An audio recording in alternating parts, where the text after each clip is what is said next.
सभी को राधे राधे। यह त्यौहार कार्तिक महीने की अक्षय नवमी को मनाया जाता है। इसे अक्षय नवमी कहते हैं। इस दिन आंवले के पेड़ की पूजा होती है।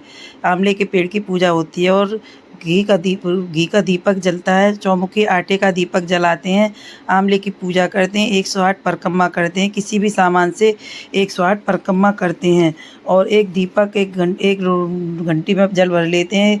एक आटे का दीपक जला लेते हैं। आंवला रख लेते हैं। रोली चावल खील बतासे सब कुछ रखकर अच्छी तरह से भगवान की पूजा की जाती है। आंवले के पेड़ की पूजा की जाती है।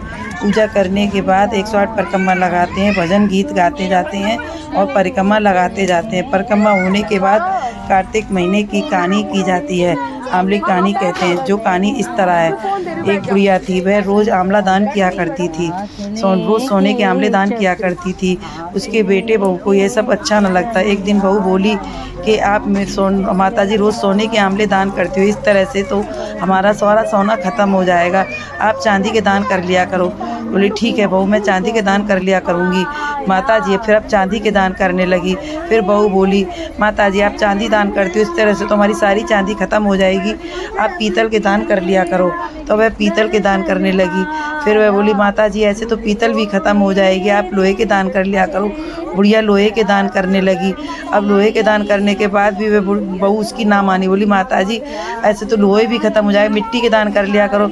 अब बुढ़िया मिट्टी के दान करने लगी। मिट्टी भी उसको खरने लगी। बोली ये तो हमारी मिट्टी जड़ पोली कर देगी, घर की नींव खाली कर देगी। इस बुढ़िया को ऐसा करो अपने पति से बोली जंगल में छोड़ आते हैं। दोनों बेटा बहू गए, बुढ़िया को जंगल में छोड़ आए। अब तो बुढ़िया माँ बहुत रोने पिपयाने लगी।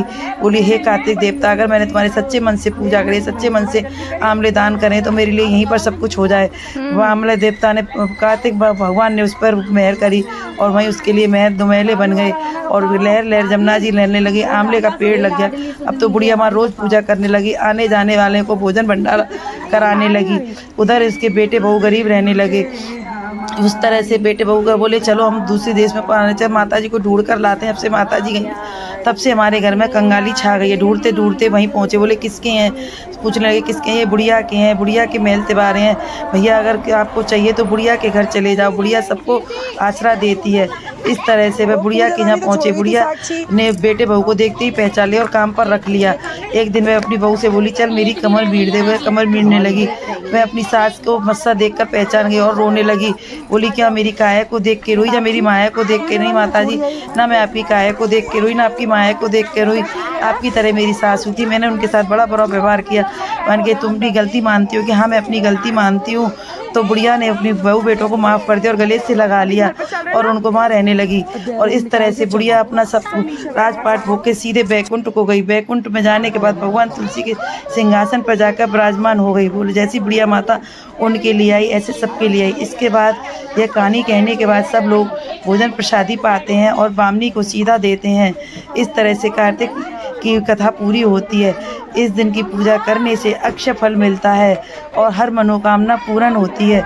जो भी इस कथा को सुनता है और सुनाता है, भगवान तुलसी माता, विष्णु भगवान, लक्ष्मी मैया उसके सारे दुख दर्द दूर करती है।